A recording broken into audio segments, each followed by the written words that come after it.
I'm excited to welcome you to I'm sorry. I'm going to welcome you to You're going to welcome me. Okay. So I am introducing Cindy Chavez. And she is the, let me just get to my right page. Oh, I am so excited to welcome you to the San Jose, to our annual conference.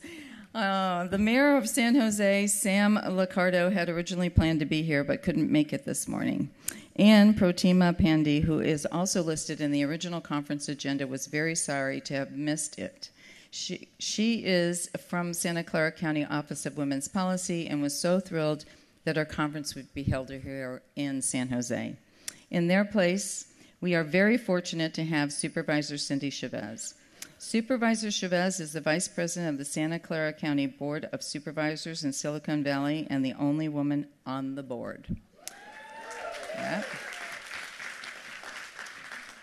She represents more than 400,000 residents in some of the most disadvantaged areas of Silicon Valley, downtown, East and South San Jose, and serves on some of the most powerful committees and authorities in the region. Supervisor Chavez chairs the Children, Families, and Seniors Committee and serves on the Financial and Government Operations Committee. She also serves as vice chair of the $400 million Valley Transportation Authority, the VTA, and is a member of the Caltrain Board of Directors, where she will play a leadership role in the electrification of Caltrain and high-speed rail. Oh my gosh, how progressive is California? Yeah, if only Florida, where I'm from. Supervisor Chavez is producing a substantial body of work on women's issues. Those changes include expediting the process of rape kits for sexual assault survivors. Thank you, thank you, thank you, Cindy. Yeah. Giving women in Santa Clara County historical recognitions. All events surrounding the 100th anniversary of a woman's right to vote that will increase voter registration and produce accurate census numbers, and substantially increasing the amount of money for services for survivors of intimate partner violence, for housing, employment, child care, and mental health. This woman is a fabulous advocate. She earlier took the lead on policies for wage equality and wage theft in Silicon Valley, and she led efforts to create jail diversion programs for mentally ill offenders and the homeless, including sobering stations, crisis stabilization beds, and mobile crisis teams. At the Day Without Women rally held in honor of International Women's Day last March, Supervisor Chavez said, "I stand for equal pay, I stand for reproductive health rights, I stand for voice on the job. I want girls to grow up knowing they have as much value as boys do." Supervisor Chavez, we are so grateful for your leadership and your warm and generous welcome to this community. This conference can't help but be inspired by you, your vision, and your accomplishments. I give you Supervisor Chavez.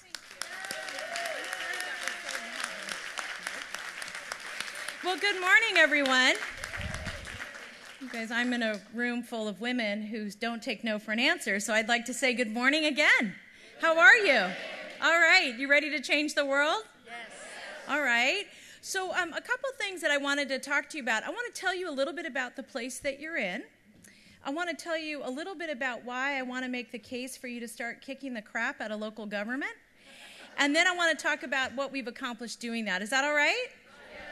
Now, I would be remiss if I didn't introduce a very important candidate in the room, and that's Susan Ellenberg, who is running for the Board of Supervisors, so that there won't be just one woman on the board. So if we could, you will not miss her in her yellow blazer, and she will be accepting donations all day long.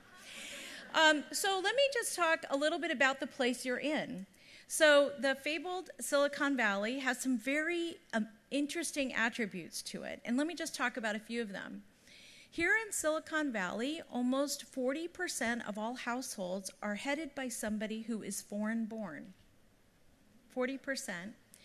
We speak over 100 languages, and in over 50% of the households here, there is a language other than English primarily spoken at home. We remain, as places all over the country, that we have a growing income gap between the very low income and those that are, doing well.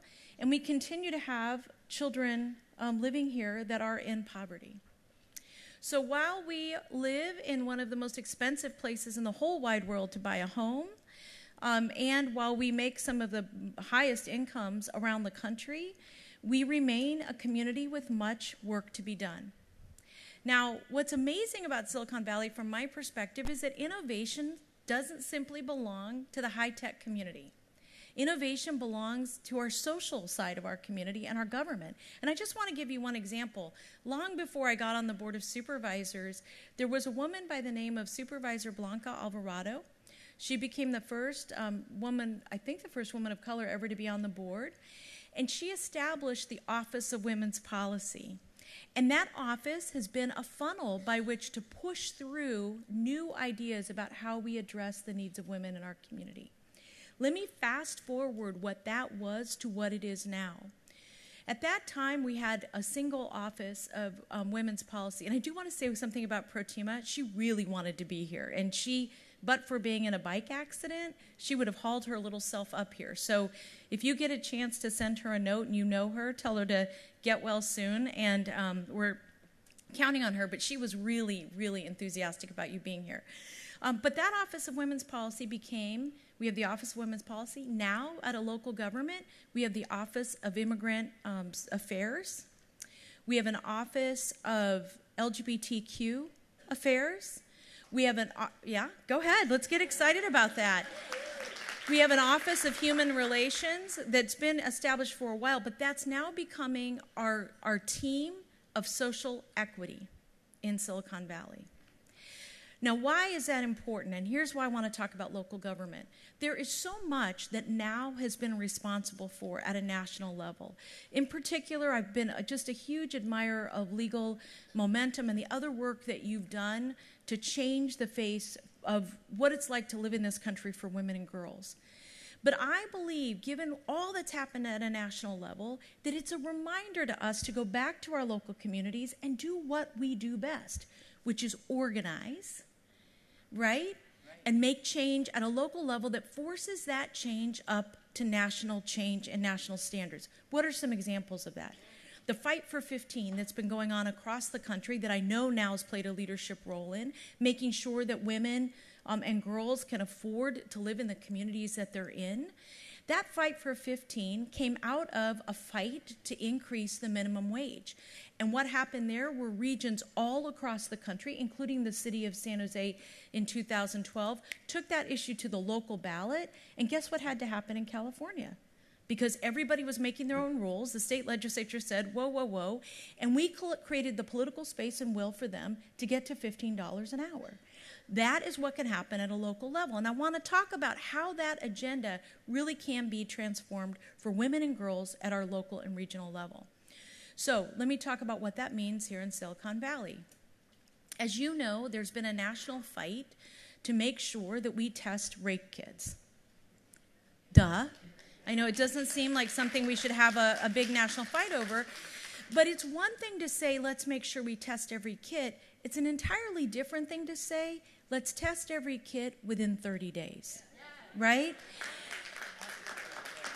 Now, if at a regional level, each of us take on that responsibility of creating the highest level of achievement and the lowest benchmark we can get, what starts to happen is we're going to create a new norm about what our expectations should be around the testing of rape kits. In the state of California, we have a stated goal, that says every kit will be tested in 120 days. Now, here in Santa Clara County, we have an amazing district attorney. His name is Jeff Rosen. We went and had a conversation with Jeff because a constituent sent me a note saying, how are we doing on testing rape kits? So we went and asked our district attorney, and they said, well, look, when you asked us the first time, which I'd asked them a while ago, we were at 500 days. Now we're at less than 94. That sounded good, but what would it be like to create a national standard by which those kits should be tested? In our community, if someone is sexually assaulted by a stranger, the date that we test those kits is 7 days. 7 days, which is great, and that's our district attorney's work. But we want to get all kits tested within 30 days, and that is our benchmark here in Silicon Valley. Why is that important? Because at the state level, in the state of California, there's a fight now to take that 120-day recommendation and make it a 120-day mandate. And why will they have to do that? Because here in Silicon Valley, we're going to get to 30 days. And then the question's going to be, why can't you? Why can't you? That is something that each of you could go back, whether it's Albuquerque or Florida or any place else, and go have a fight with your local board of supervisors, who's ever in charge of that crime lab. You're going to make them do it. Let's get everybody to 30 days. So, yeah, let's do that. Now, local government, again. So here, again, in Silicon Valley, where we get over 20,000 calls a year for services for victims of domestic violence to our hotlines. That does not count 911. 20,000 calls a year. The county of Santa Clara was spending less than $1 million a year on services until this June. We've increased the amount by 400%. We went from $1 million to $5 million. In January, we're going to get another $5 million. Why is that important? You know why that's important, because we want to create the opportunity for every person who's a victim or fearful to have options to get out and improve their lives. That cannot be done without an investment in local government, from local government. That's why we're doing it, because I want you to go back to your communities and say, whatever we're spending now, we're going to go up 400%. And here's the beauty about local government. You can have an idea and you can make it happen within months. You can't do that in Congress. I mean, I love our members of Congress, but you can't do that in Congress. But you can do it at a local level. So that's where one thing we're doing. I want to challenge you to go back and say, I want a 400% increase. Doesn't matter where you start. Okay, let's get to 400%. Now, let me talk about two other issues, and then I'm going to wrap up and just make one more case for local government. At a local level, we have changed the rules around wage theft. And what we're looking at doing for wage theft and sexual harassment. So if you have a civil claim here in California that you've been sexually harassed on the job, even if you win that claim, we don't have a way of making you pay. So if you're a company where someone's been a victim of sexual harassment, the court could say, you know what, you owe $1 million, and they could say, I'll get right to you. Checks in the mail, or never write it. What we're looking at doing, and this will be controversial, but what we're looking at doing is withholding from restaurants and other companies where we have health certificates that they need to operate, withholding them until that fine has been paid, or until there's a method for that payment to occur. Wow, that is right? Now we're going to get in a little fight over that. So, how many of you live in Silicon Valley? Okay, I'm going to need your help, because that's a fight that's still yet to come. So let me just say one more thing. We're doing a lot of really great work, but let me just say one more thing. We are putting together and just have a Women's Equality 2020 Leadership Council. We put $150,000 aside to invest in a strategy to celebrate a woman's 100-year anniversary to vote. Now, frankly, Beth in my office, who's amazing, said, well, no one, that's just whatever, you're going to do an event. But our staff came up with a brilliant idea, which is let's use this anniversary to make sure people fill out their census forms and to make sure we register people to vote. And I think it's a fabulous idea. And so we're going to have a committee of women from around the county, all different ages, different ethnicities, really reflecting our community, to make sure that we don't let this anniversary pass us up, that it's not an opportunity to have a chicken salad lunch, but it is an opportunity to change the way people interact with their local government. Now, I'm just going to wrap up with this thought. Local government, you can do things fast.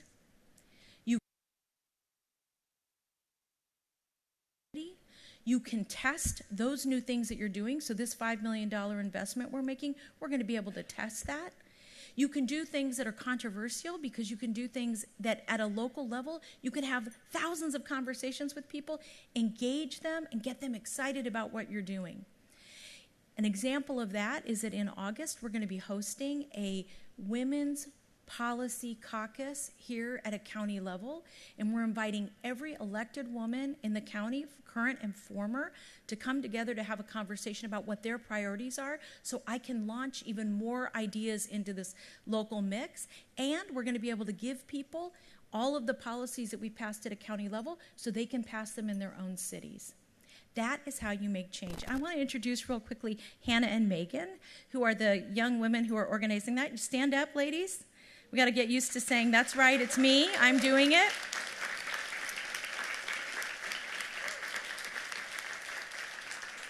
Thank you. So local government, you can customize, you can test. With all that money we're putting into domestic violence, we're also going to inject evaluation so that we know what works. We can keep funding what works, stop doing what doesn't work, and find new ways to use that money. And we can create the kind of chaos nationally, region by region, that creates change at a national level. That's how the civil rights movement did it. That's how almost every one of our movements before us did it. We got very lazy, I think, at the more progressive community, as going and having our fights at a federal level, which meant we were not having the meaningful conversations, city by city, county by county, school district by school district, that we needed to have. I believe now can be on the cutting edge of changing that. Go back to your local governments, make them do it. All of us can. Make us do it. Thank you now.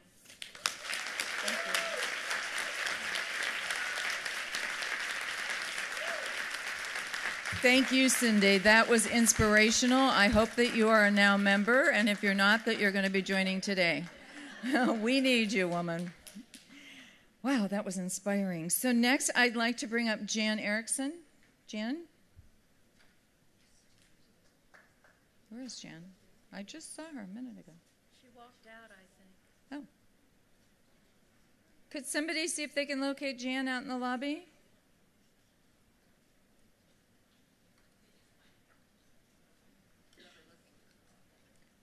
Thanks. So in the meantime, isn't this fabulous? What's going on now in Washington, D.C. is horrific, as we all know. And we all know that really where the action is locally. So this is the best speech that we could have opened this conference with. We really need you to interact locally in your communities and in your states to work for women's rights. Jan, we're waiting on you. Come on up, you're next. To introduce Nancy Brumeyer. Yep.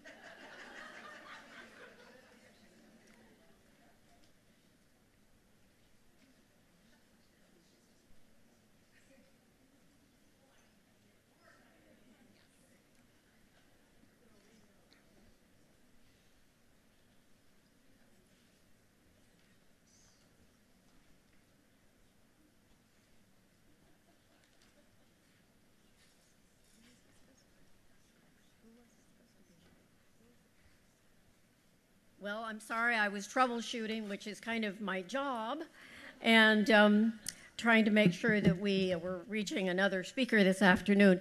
I just am really honored to be here. This is really a fabulous, fabulous conference, and I'm also kind of patting myself on the back, I guess. But this is a new era for women's rights. And even though a lot of us are old-timers and have been with now for years and been active in the women's rights community, I think we've got a breath of fresh air with what's going on. And it couldn't work out much better for us, really, to have this expanded public consciousness of what it means to be a feminist and to advocate for women's equality. One of the colleagues that we've worked with for many years is our next speaker, and I'm just going to let her give some information about her background. She's fabulous. She's taking the place, I should say, of Jeannie Rizzo, who's her boss, and maybe she can say a few words about Jeannie, who's been an activist in the breast cancer community for decades.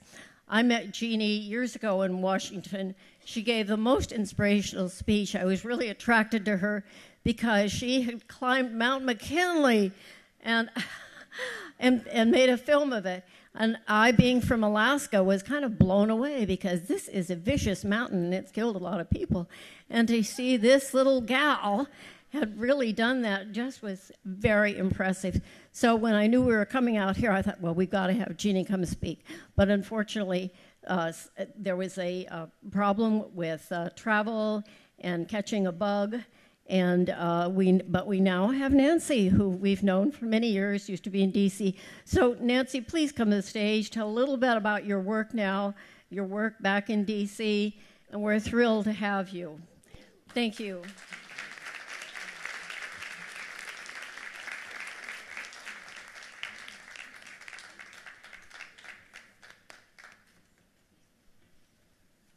Thank you very much, Jan, and thank you to all for inviting me to speak to you today. Jeannie Rizzo, who is indeed all of the amazing things that Jan just talked about, was really sad she couldn't be here. She sends her best and her greetings.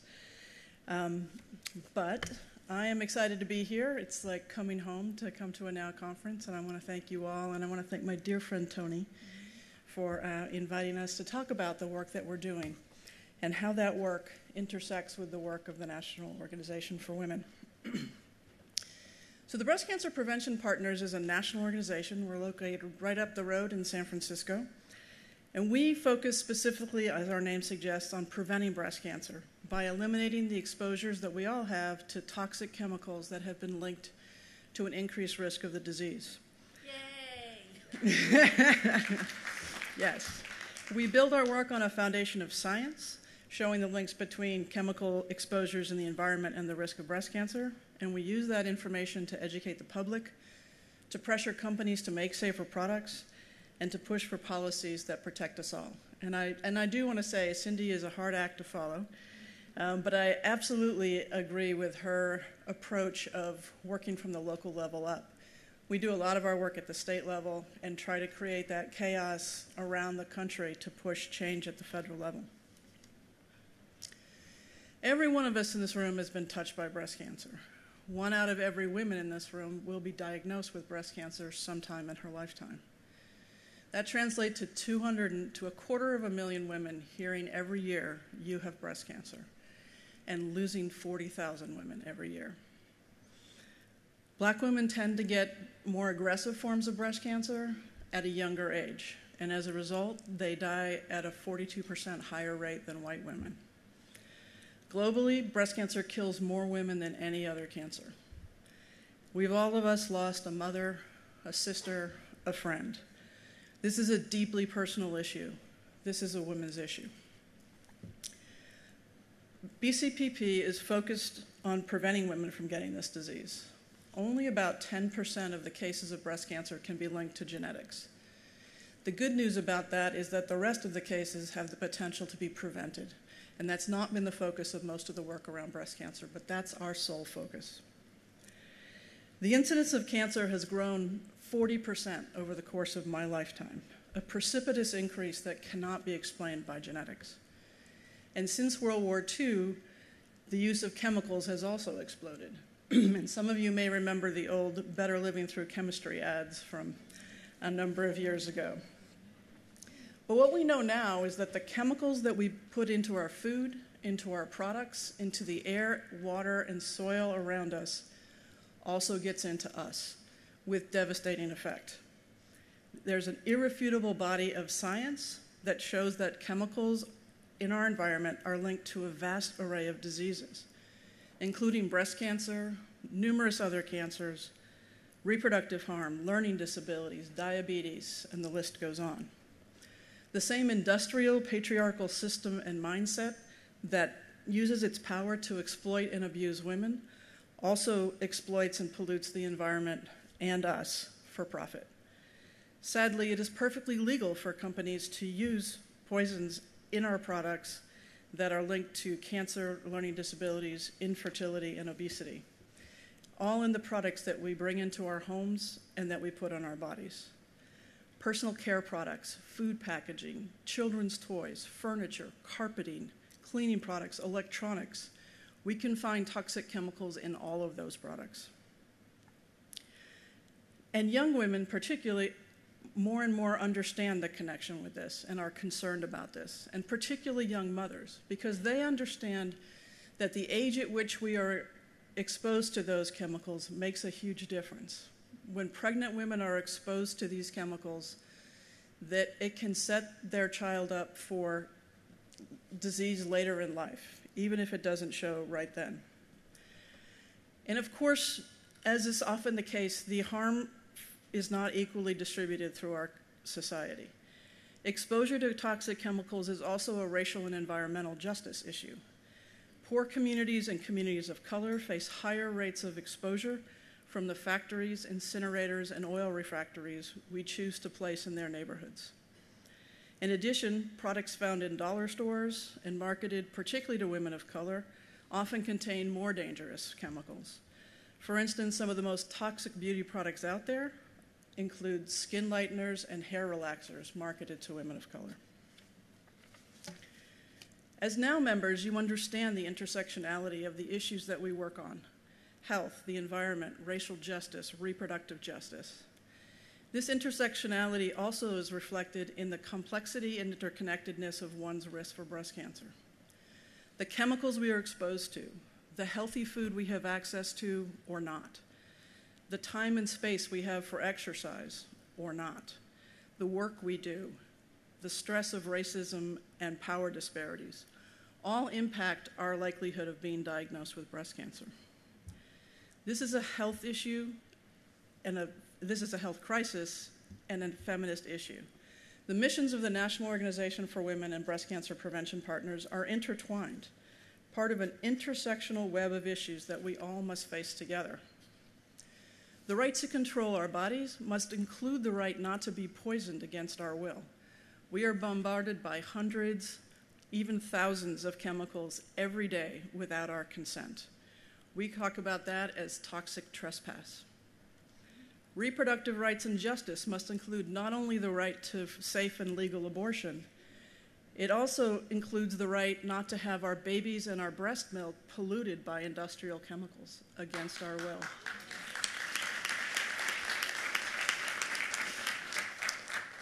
Racial justice must include environmental justice and end the overwhelming toxic burden that our poor communities and communities of color bear. Economic justice must include a woman's right to work in a workplace that does not expose her to cancer-causing chemicals, and to have the financial resources to buy and find healthy food and non-toxic products. And perhaps the most basic, the right to be healthy. For without our health, we can work on none of the issues that we've been talking about here today. Our laws don't adequately protect us on any of these fronts, and any progress that we have made is in serious jeopardy. The Trump administration is as anxious to roll back environmental protections as they are to roll back access to health care, as they are to roll back Roe v. Wade. Our only chance to stem this tide is to stand together. Yesterday, EPA Administrator Scott Pruitt, a man who has done enormous harm to our, but yes, hiss is good, hiss is good.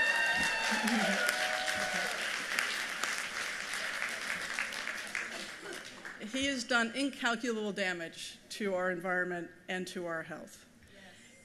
And he resigned not because of those policies, but because of the scandals around him. And yes, this is cause for celebration, but his seat will be filled by the now acting EPA Administrator, Andrew Wheeler, who is a lobbyist for the coal industry. So how much global warming do you think he's going to be talking about? And the woman who oversees chemical safety for the EPA came directly from the Chemical Industry Trade Association. And we know that this story of appointing cabinet members who are hostile to the very mission of the agency that they were chose to lead is one that has been repeated time and time again. Now more than ever, our lives depend on us understanding these intersections, the intersections of our issues, and standing together to demand our rights and our freedoms. We must speak truth to power now.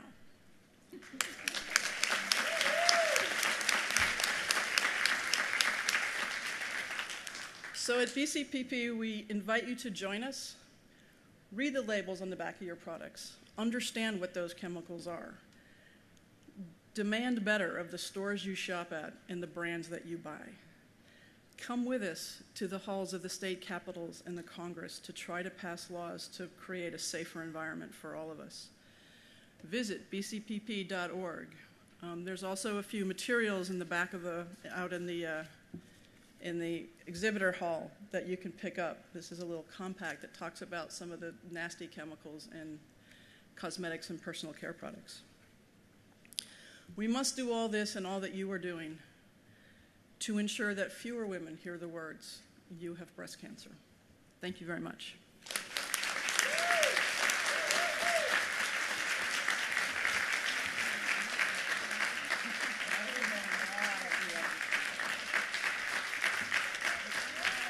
My good friend Nancy. What a fabulous worker. One thing that I want to say is that as women, we have to start taking care of ourselves first. When you get on that airplane and you see that safety video that comes up and the oxygen mask drops, they put it on their face first before they help others, and that's what we have to do. And one of the things I did because of Nancy and because of the work that she's doing in the Breast Cancer Prevention Fund is I finally decided to put myself first, and I blocked out 4 hours of my time. I took their materials, I went into my bathroom, and I read every single label on the products that I was using. And I recommend that you all do that because I threw away a whole bunch of stuff that day. So next we have Ariana. Tony, can I mention something? Sheila Jaffe. Yes. Go ahead. From Palm Beach County now. You can come up here. I'm a 30-year breast cancer survivor, and my father was a breast cancer survivor. But one thing you didn't mention was tobacco. And there's a lot of women who are suffering the effects of smoking 30 years ago, and poor women that are smoking today. So you have to include that. Thank you.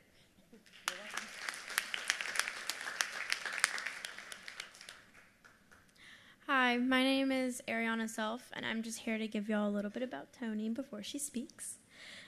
Tony Van Pelt was elected to President of NOW in July of 2017. She is also the president of the NOW Foundation and chair of the NOW Political Action Committee, and serves as the principal spokeswoman of all three entities. Tony Van Pelt served in leadership positions at all levels of NOW since 1989. She is the past president of Florida NOW and past director of NOW's Southeast region, in addition to serving 2 terms on the national board. Van Pelt began her journey with the organization as the treasurer of the Upper Pinheiros NOW chapter and remains fiercely devoted to grassroots activists working at the local level. Van Pelt is a longtime advocate for secular humanism and the separation of church and state. Prior to joining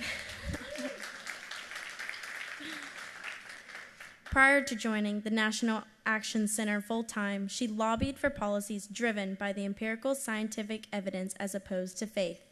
She is co-founder, president, and public policy director for the Institute for Science and Human Values. A former vice president and public policy director for the Center of Inquiry, Van Pelt organized and directed one of the first public policy offices of the secular humanist movement in Washington, D.C.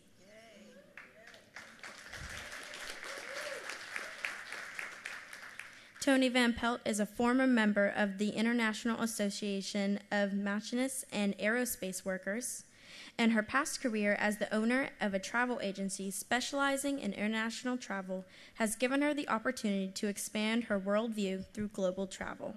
She is committed to building an inclusive, intersectional, and intergenerational feminist movement. She is a woman I look up to, and here she is.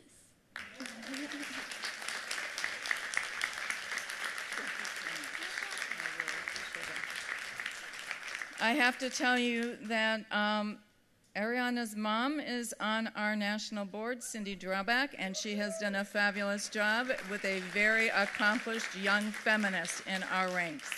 I have to shut my Wi-Fi off. Just give me 1 second. Keeps popping up here.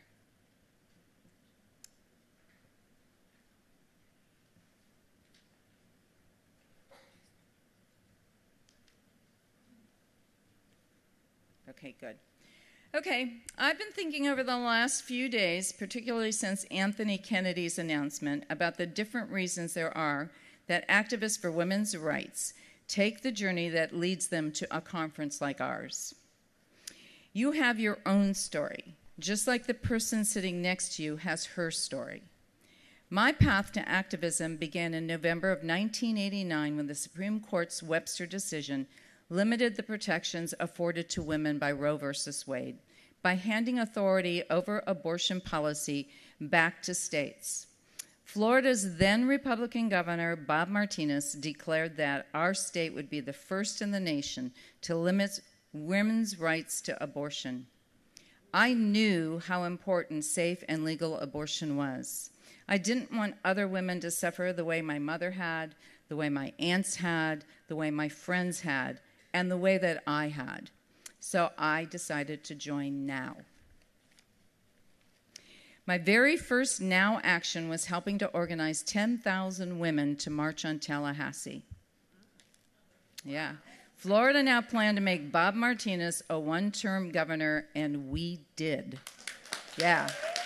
The women in the room from Florida now, we worked hard. And we won. We took action, and we won. Today, as the president of NOW, I'm working with activists like each of you in this room to win long overdue victories. If we don't stand up for our rights, Donald Trump, Mitch McConnell, and the right-wing billionaires will turn back the clock on reproductive rights, access to health care, strengthening Social Security, Medicaid, and Medicare, stopping violence against women, and protections for women of color, trans women, and other marginalized members of our diverse society. And as importantly, stopping the carnage of mass murder by deranged, privileged men who hate women. Men don't kill because they are deranged or criminals in the common understanding. They don't use weapons that they obtained illegally. They kill because they hate women. The new FBI report just came out and verified that. We must not allow our culture at large to continue to aid and abet in the degradation and the demand for submission of women in this country. We have to respond forcefully to Donald Trump's hate speech and to the dangerous priorities of his administration.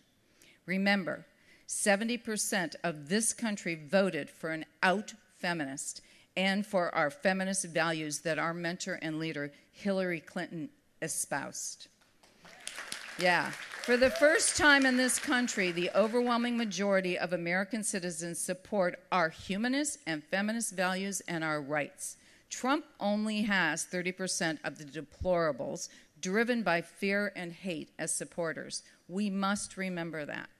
Our day-to-day challenge is to find the time to organize and take action. This is the most important work that we can do. And we have the courage, we have the strength, and the bravery in our DNA. Donald Trump has surrendered healthcare policy to the most ideological, extreme, religiously intolerant wings of the Republican Party. Valerie Huber, Trump's hand-picked choice to direct the Health and Human Services Department's Family Planning Services, once advocated for a curriculum called Choosing the Best. The Huffington Post got hold of a teacher's guide, which tells the story of a knight who gets upset after the princess he is trying to save instructs him on the best way to save her. It reads, and I'm quoting this, "He never returned to the princess. Instead, he lived happily ever after in the village and eventually married another maiden." Moral of the story? Occasional assistance may be all right, but too much will lessen a man's confidence or even turn him away from this princess. This was being taught in our school system. Yeah. These are people who are running our country. This is the nonsense they believe and they teach our youngsters. This is the doctrine that might determine the next Supreme Court justice. We have seen the guiding legal principles of the Trump administration, and they are chilling. The Trump administration has given a blank check to the religious right to enact a fundamentalist vision of government that is straight out of The Handmaid's Tale. Led by a president who openly brags about sexual assault, they give support to a culture that degrades, harms, and shames women. They are also creating serious, entirely preventable threats to women's health. The United States has the highest maternal death rates among developed countries, and they continue to rise. This is a direct result of the religious right's success in restricting women's rights and access to health care. If a woman doesn't have access to a complete range of affordable health care services, maternal death rate rises and infant death rates also rise. Donald Trump has filled his administration with the most extreme religious conservatives to ever reach the highest levels of our government. First, he picked Mike Pence as the vice president. A man who introduces himself as a Christian, a conservative, and a Republican in that order. Trump says he's going to name his Supreme Court pick on July 9, but we already know a lot about his choice. Trump will name a judge like the one he put on the Sixth Circuit U.S. Court of Appeal, John K. Bush. Bush gave a talk to a private Louisville club in which, stunningly, he chose, according to his written notes, to recite an anti-gay slur. And I quote, "I come here every year to Louisville, and let me tell you one thing I've learned. This is no town to be giving people the impression that you're some kind of a faggot." Yeah. Bush also has likened a woman's right to decide whether or not to have an abortion as slavery. He has peddled discredited conspiracy theories about President Obama. He's called for Nancy Pelosi to be gagged when she made comments that he disagreed with. And he decried a change to passport forms that accounted for same-sex parents. Maybe he'll leapfrog over Wendy Vintner up to the Supreme Court, soon after putting her on the bench in the Eastern District of Louisiana. Wendy Vintner, you'll recall, promoted the junk science theory that abortion is linked to breast cancer and oral contraceptions can cause women to be assaulted and murdered. Vintner once spoke at an anti-Planned Parenthood rally and accused a group of killing over 150,000 females a year. Donald Trump, and she's on the courts today, y'all. Donald Trump has stacked his administration with anti-abortion activists. His deputy general counsel at the Department of Health and Human Services, Matthew Bauman, once wrote that employers who provide contraceptive coverage, quote, kill embryos and bow to the altar of fruitless intercourse.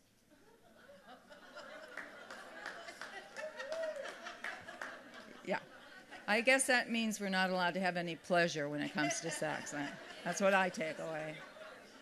Jeez.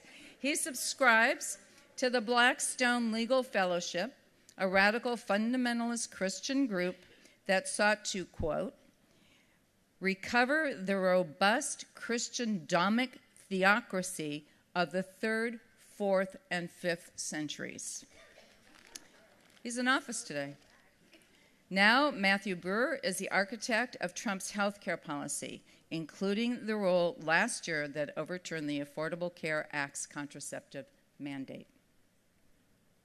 When Donald Trump makes his announcement, and we have to be ready, Trump and McConnell think that they have just crafted a clever plan to take control of the Senate.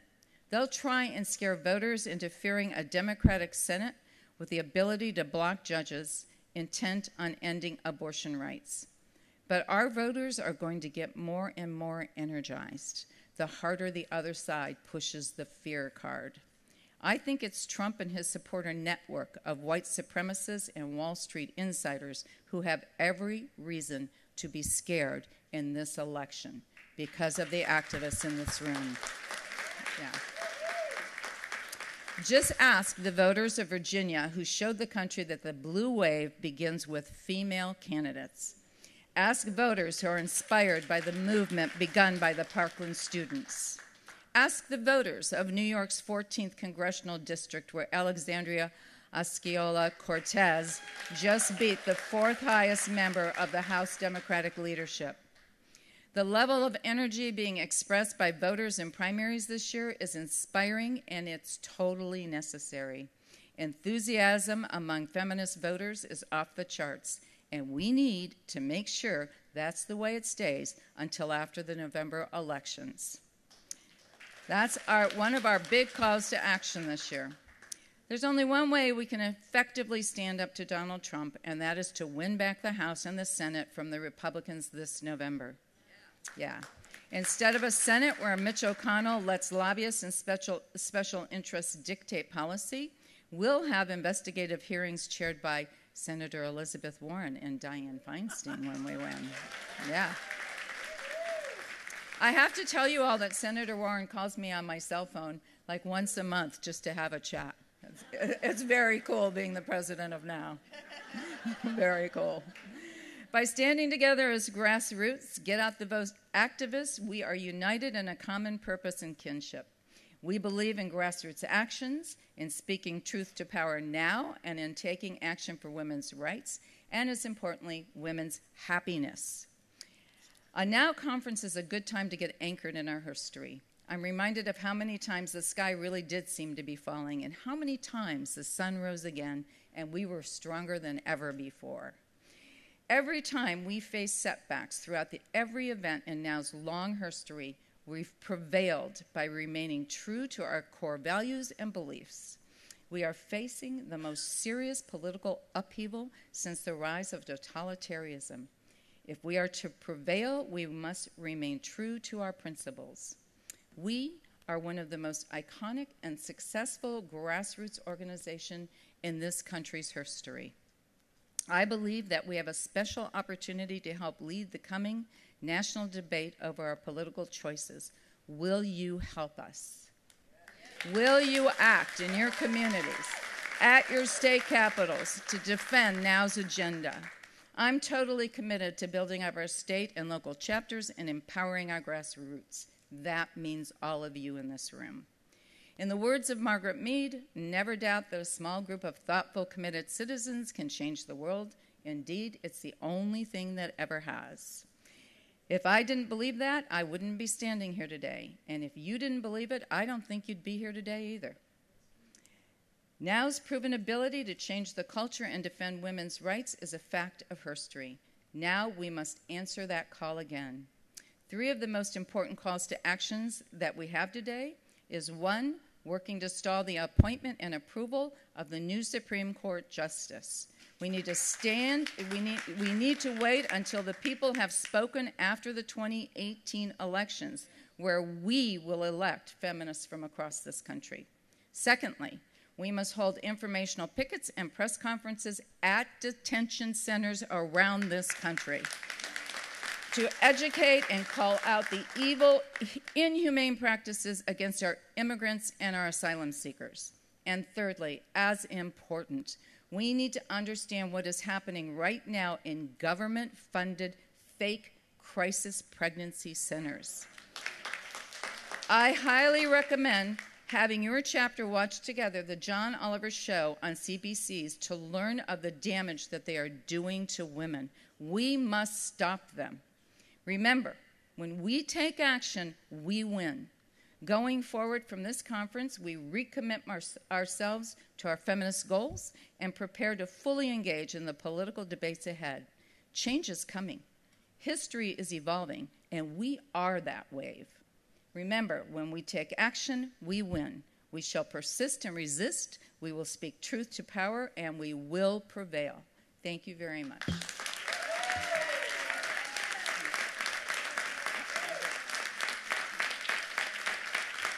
Oh, thank you. Thank you.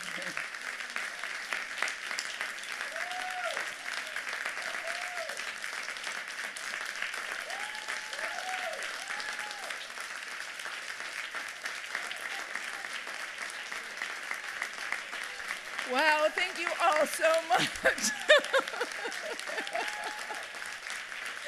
I love you all. Thank you for being here.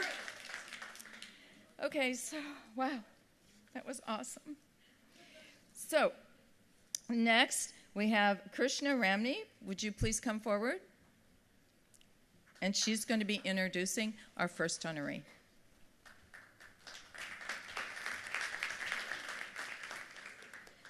Hi everyone, my name is Krishna Rami and I'm the Vice President of Pennsylvania Now in Philadelphia Now.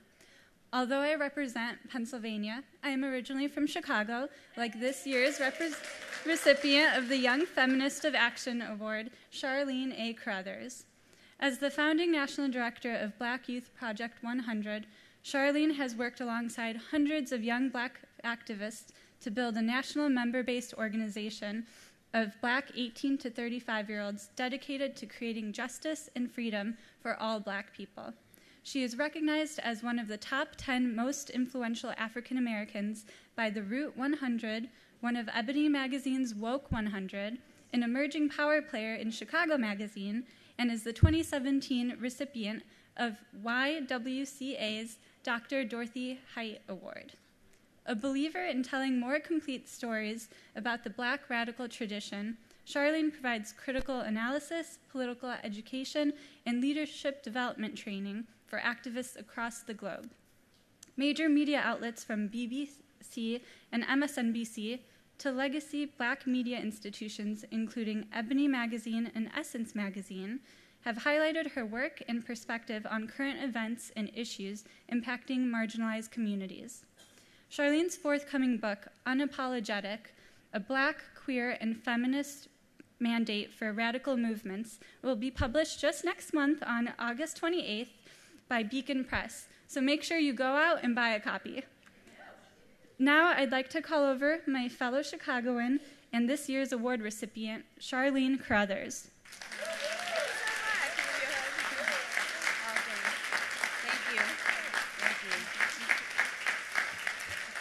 Good morning, everyone. I'm so happy to be here. I actually have been in California 3 times in the past 2 weeks.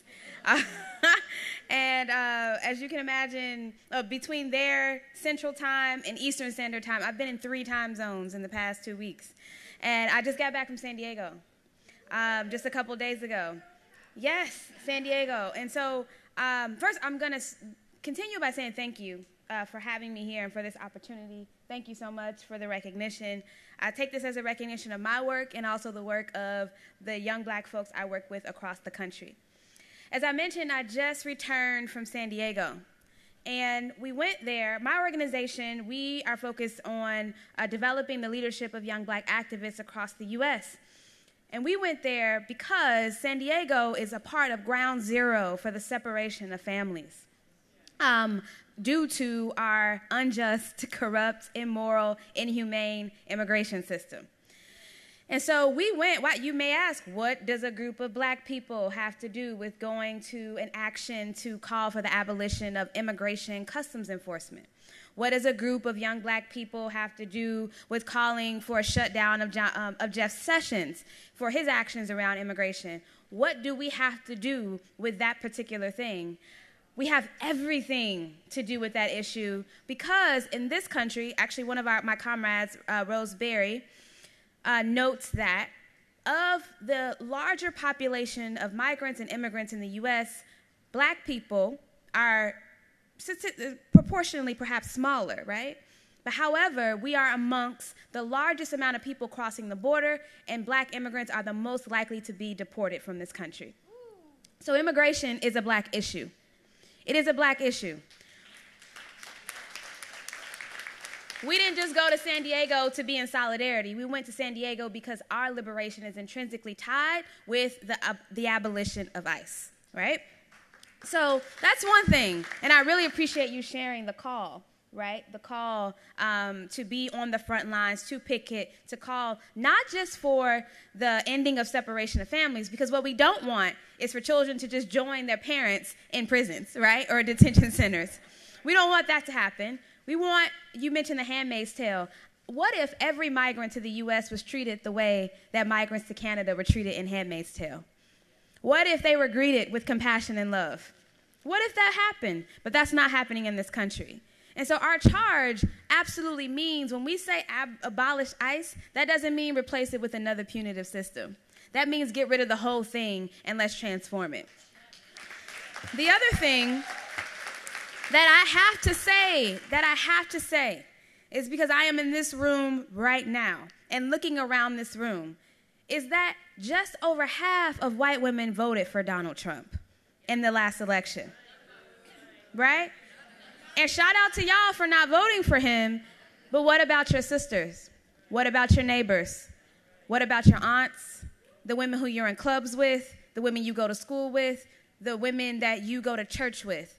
Your imperative is to organize them, not just yourselves. Because if we look up in 2018 and you have not organized, was it 53 or 54% of white women who voted for 45, then we will be having the same conversation in 2018. There will be no Supreme Court justice appointed that we chose. So that's the work, and it might make you feel uncomfortable to hear me say that, but they knew what I was going to say when they invited me for this award. So you had to have known. You had to have known. That is the work, y'all. That's the work. What are you doing with the other 53 or 54%? That's your work, right? Focus on the folk who show up to your clubs, who show up to your churches, your schools, the folks who are on the line with you at the abortion clinic, right? Saying that people deserve safe, free, and accessible abortion. Some of them voted for Donald Trump. And we have to make sure that that does not happen in 2018. And so I am honored to be in movement with each and every one of you. And the work of being engaged in social justice movement means that we have to be uncomfortable. It means that just like in the 70s when the National Organization of Women was shook by lesbian feminists, by black feminists, by trans feminists, it's time to shake it up again. That's our work. That's our work. And not surface level diversity. You know, just bring in more young feminists and we've done our job. No. Just bring in more black feminists and we've done our job. No. Just bring in more Latina or Latinx feminists and we're done. No. The work is never done. This is a long and protracted struggle. And if you are sitting in the place that you're in now, thinking the way that you think now, 10 years from now, and I say that to myself, then something is wrong. Because I too have growth edges. I didn't come into this movement as an abolitionist. And what I mean by abolition it is about dismantling systems of punishment, of carceral systems, systems of violence, and systems of hate, like prisons, policing, and jails. Abolition is also about building alternatives. Imagine if we lived in a world where if you were in your home and you were being beaten or abused by your partner and you had a mental health professional to call, you had a crisis intervention person to call. Or imagine if you are a survivor of sexual violence, that you had a crisis intervention or a rape crisis interventionist to call and not the police. Because police aren't trained to actually respond to trauma, right, effectively. Imagine that if somebody broke into your car and stole your computer, that you actually the police weren't the primary responders, but you were able to find that person and they were able to actually repair the harm that they've done to you. Because I want my computer back. You going to jail doesn't get me my computer back. It doesn't. And so that is what the fight of abolition is, whether it's to abolish ICE, to abolish prisons or police. It is about dreaming of a world that is different, where we keep each other safe, not some other outside systems. Because we are those who know each other the best. We are those who are most concerned with each other. And if you are like, what is this woman talking about? This stuff is wild. There are two things you can do. There's a book that's about 70 pages long by Angela Davis. Who's heard of Angela Davis? Yeah. It's called Are Prisons Obsolete? You can get it online. It's really short. Are Prisons Obsolete? And the second thing you can do, because my publisher would tell me off if I didn't do this, is to pre-order my book where I talk about all of these ideas. It's called Unapologetic. You can go on Amazon, you can go on IndieBound, you can go on Barnes & Noble, any of those places. And wrestle with the ideas, y'all. Wrestle with it. Because our work as organizers is to agitate, is to develop leadership, and to actually create the world that we want to live in. And we cannot do that effectively without every single person in this room being involved. Thank you.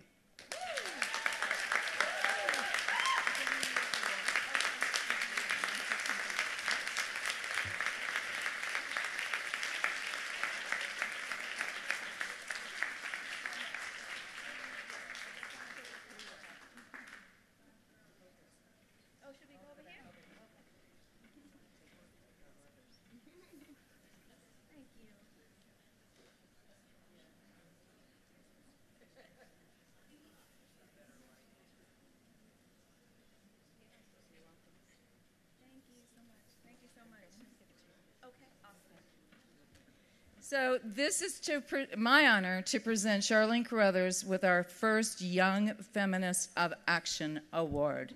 Thank you for all you do. Thank you so much. Thank you.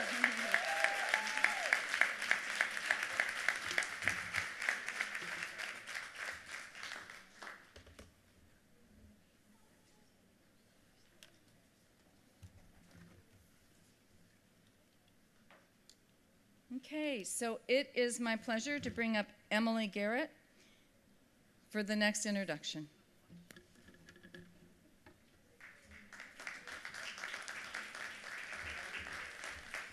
Hi, everyone.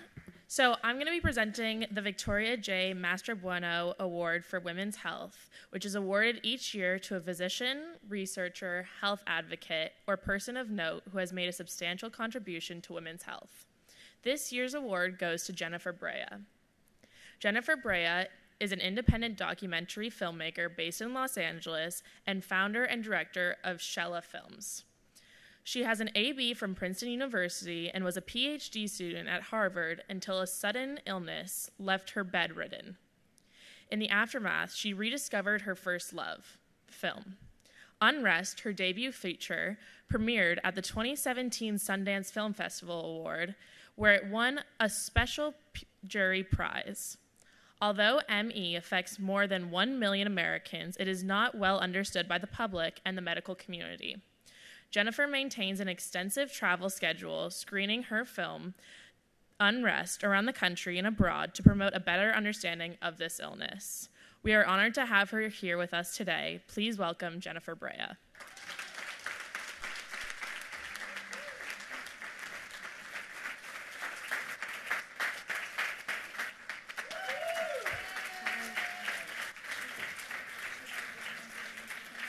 Actually, I'm wearing a mic, I think.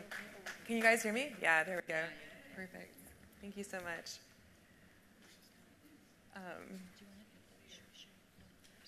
No, we'll do it in the middle of that stuff. That's all right. Hi, everybody. Thank you so much for having me today. Thank you to Emily and to Jan and to Tony for this honor. I also wanted to give a shout out to Bobby Ozabel and Ripka Solomon, who are longtime members. I'm sure it's part of the reason why I'm here today. I'm particularly honored to receive the Victoria J. Master Bueno Women's Health Award, in part because I remember when I didn't have a diagnosis, going online and finding this video of a woman named Nancy Klimas who, in 2011, yay, accepted it. So I'm so glad you guys know her. So in 2011, she was received this same award from NOW, and I watched her speech, and it moved me, and it was the first time I'd ever seen this framed as a women's issue, and then she became my doctor. And so it means a lot to be here today. And I want to thank NOW for being such a strong ally to my community, which has for too long been marginalized, made invisible, and ignored. And so I wanted to take an opportunity to share a little bit of my story, how we got here, and just what we're fighting for. I was 28 years old. I was a PhD student at Harvard, and I loved to travel.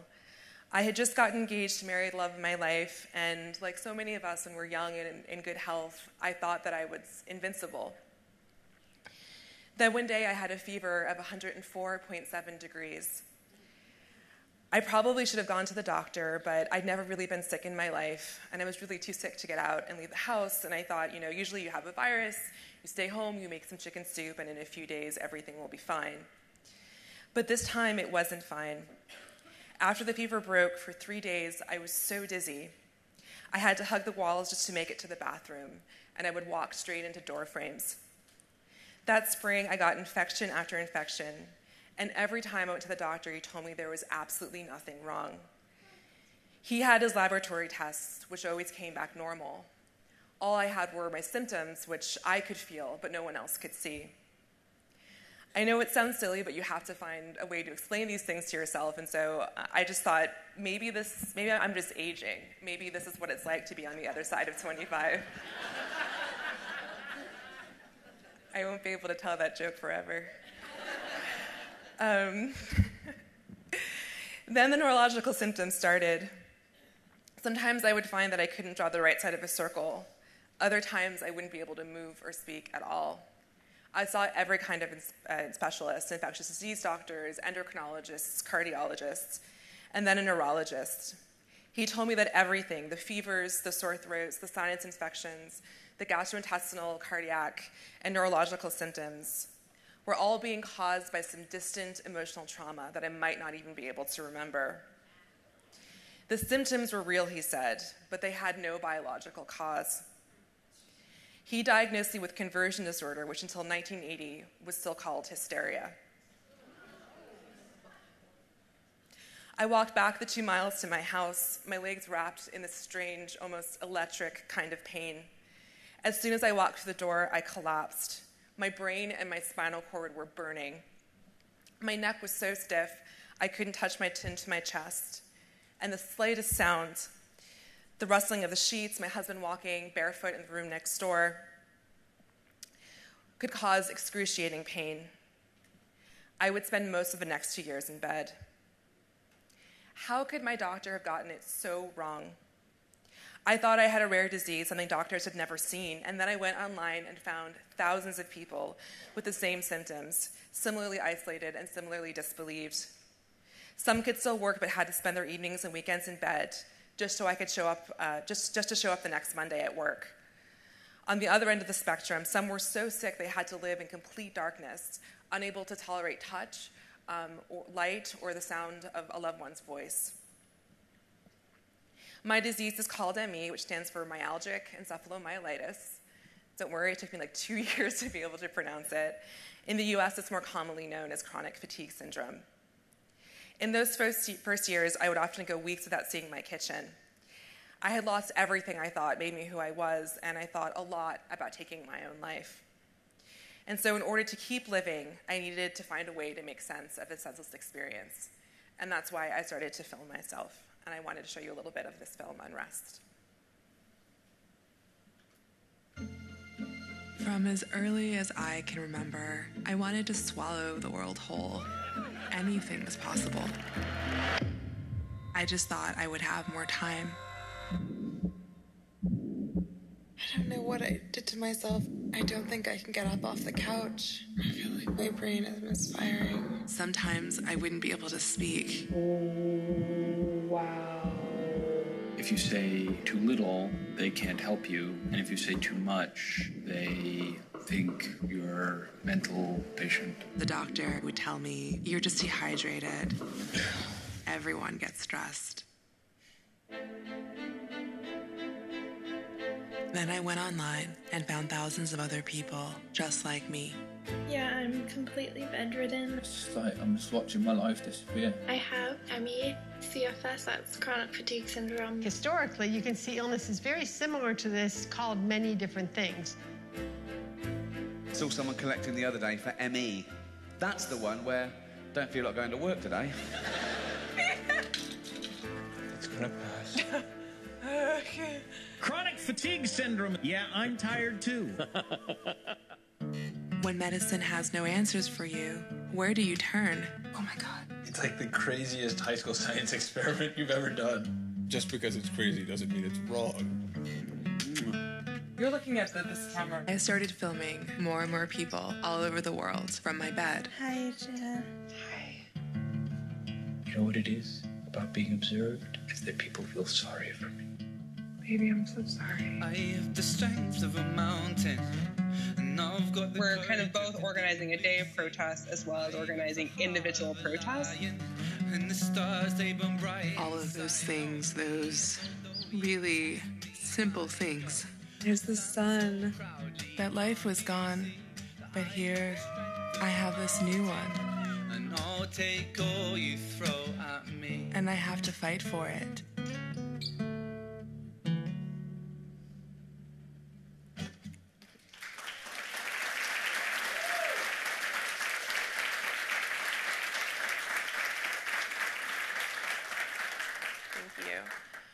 My story is just one story in a community of millions.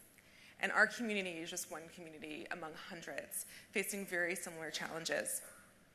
We are in the midst of an autoimmune epidemic. The incidence of many immune diseases has tripled to quintupled over the last 60 years, and we have no idea why. There are at least 1 million Americans living with ME and an estimated 50 million living with an autoimmune disease. 80% of them are women. And it often takes years for us to get diagnosed. In the meantime, we are dismissed, minimized, and told that it is, quote, all in our heads.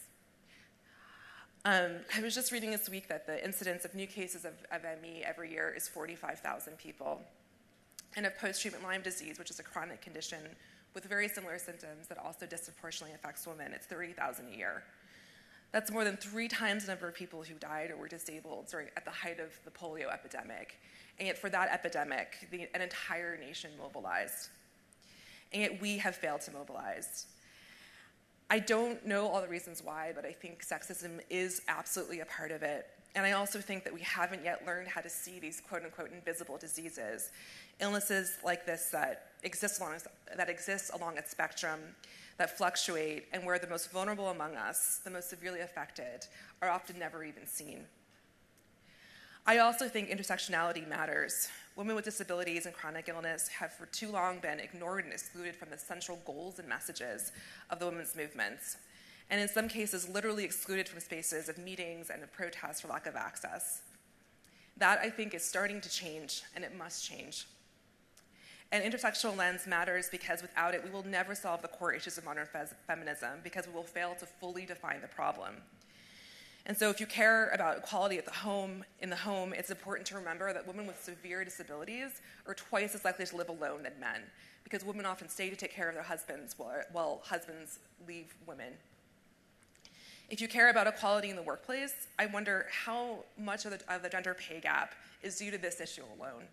How many women make less money over the course of their lives because they can't work part-time, because they can only work part-time, or because they choose less demanding roles, or because they exit the workforce entirely due to chronic illness. I spent my entire childhood and adolescence working extremely hard.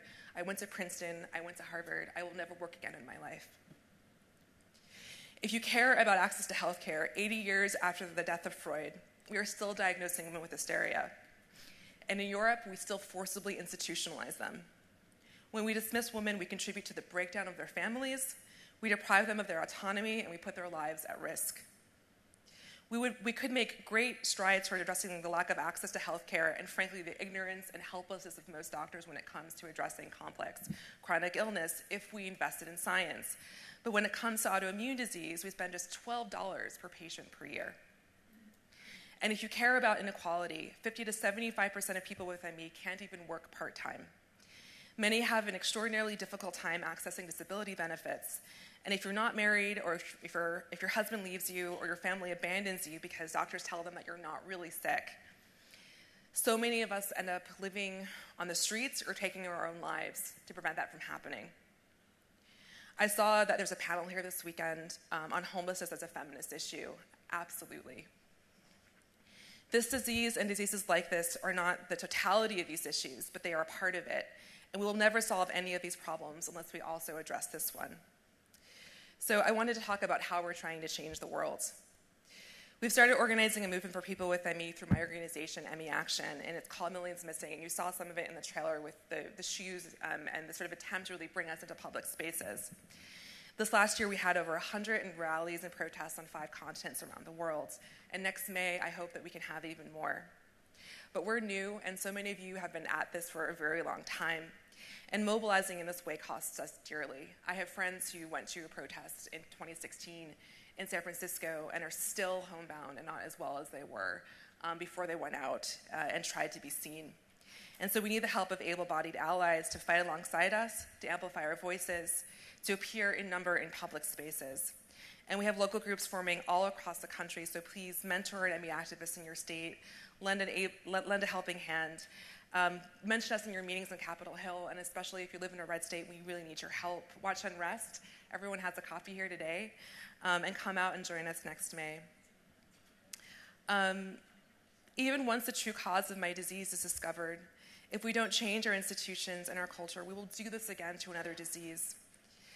Living with this illness has taught me that science and medicine are profoundly human endeavors. Doctors, scientists, and policymakers are not immune to the same biases that affect all of us. We need to think in more nuanced ways about women's health. Our immune systems are just as much a battleground for equality as the rest of our bodies. And so today I'm asking for your help to elevate our struggle and the fight of people with ME and all women living with autoimmune and chronic illness to make these issues a central and explicit part of the women's movement. So that when we see a woman disappear from her life, and so when we see a woman dismissed, we no longer see it as her bad luck, as her personal, private pain. We immediately recognize what has happened to her. We know that it is systemic, and we know that this happened in part because we failed to believe women. We failed to believe them when they were discriminated, when they were assaulted, and yes, when they told us that they were sick. This is absolutely a problem we can solve if we are in it together. And I hope you'll join us throughout the year, and also for our panel happening right after this session. Thank you.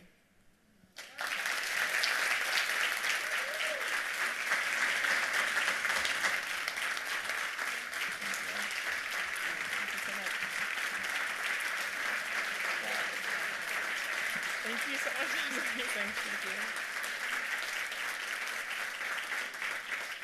Thank you. So it is my pleasure and my honor to present you with the Victoria J. Mastrobuono Award for Women's Health this year. Thank you so much for the work that you're doing. Thank you.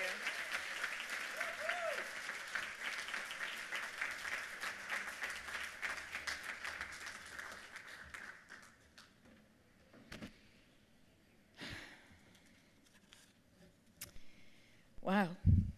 So we want to give another round of applause. She has in your bag, she's given each of you a copy of her film. Please do use it wisely in your community. Share it with your chapters. Make it a community-wide event. We must educate on this issue. I do want to tell you my daughter Margot is in her 40s. I never remember how old she is, because then I'd have to remember how old I am. And she has an autoimmune disease that she's been suffering with for a number of years, so I really relate, and I really thank you personally for what you're doing. So this is the end of our first plenary. Thank you all.